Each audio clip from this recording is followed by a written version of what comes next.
खबर दें, कायम मकाम गवर्नर अवैस कादिर शाह ने कहा कि मुहर्रम में अमन और अमान से मुतालिक गवर्नर हाउस में आज अहम इजलास तलब किया था और अमले ने बताया कि कामरान टिसोरी दफातर की चाबियां भी साथ ले गए हैं। ये आईनी मनसब है, किसी की जाती बैठक नहीं है। पुलिस अफसरान गवर्नर हाउस पहुंच चुके, वजीर दाखिला भी इस्लामाबाद से यहीं आ रहे हैं। अगर आज इजलास मुनाकिद ना हुआ तो कामरान टिसोरी के खिलाफ अदालत जाऊंगा, ऐसा कहना है कायम मकाम गवर्नर अवैस कादिर शाह का। इस हवाले से बात करेंगे। अवैस कादिर शाह साहब इस वक्त हमारे साथ मौजूद हैं। अवैस साहब, शुक्रिया वक्त देने के लिए। ये बताइएगा क्या इस वक्त सूरत हाल है जिसका सामना करना पड़ा आपको गवर्नर हाउस जब आप पहुंचे? देखिए जी, गवर्नर हाउस से तो हम सब लोग वापस आ गए। आज एक ब्रीफिंग रखी हुई थी मुहर्रम अल हराम के हवाले से, जिसमें गवर्नर हाउस में और जिसमें home minister, IG Sindh, home secretary, DIG साहिबान, इवन डीआईजी स्पेशल ब्रांच और सीटीडी वालों को भी बुलाया हुआ था कि एक रिव्यू मीटिंग कर लें और इंतजामात को मजीद बेहतर बनाया जा सके। लेकिन अफसोस के साथ कहना पड़ रहा है कि ये पहली मर्तबा नहीं हुआ। पहले 4-5 दफा ये कर चुके हैं टिसोरी साहब कि वो जहां भी जाते हैं उन्होंने पता नहीं अपनी ऑफिस में क्या रखा हुआ है, वो चाबी अपने साथ बैरून मुल्क ले जाते हैं बंद करके। तो उसमें मैंने बड़े सब्र और तहम्मुल का मुजाहरा किया। मैंने किसी को नहीं कहा, मैंने कहा चले ठीक है। लेकिन अफसोस के साथ कहना पड़ रहा है कि कॉन्स्टिट्यूशनल पोजीशन पे बैठा हुआ बंदा,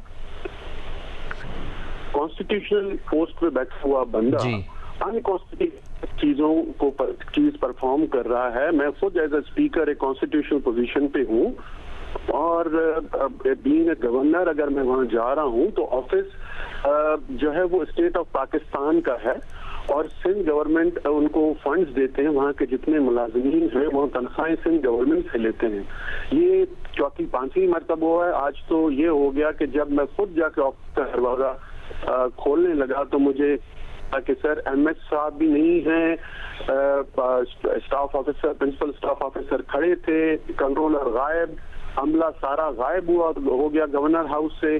और मुझे प्रिंसिपल स्टाफ ऑफिसर साहब ने ये खुद कहा कि गवर्नर साहब चाबी जो है वो अपने साथ टर्की लेके गए हैं, वो गए हुए हैं वेकेशंस पे, तो उनके साथ चाबी अपने साथ ले गए हैं। अब इस सोच को मैं क्या कह सकता हूँ, ये तो बहुत इसको कहें कि छोटी सोच रखने वाला कोई बंदा ही कर सकता है।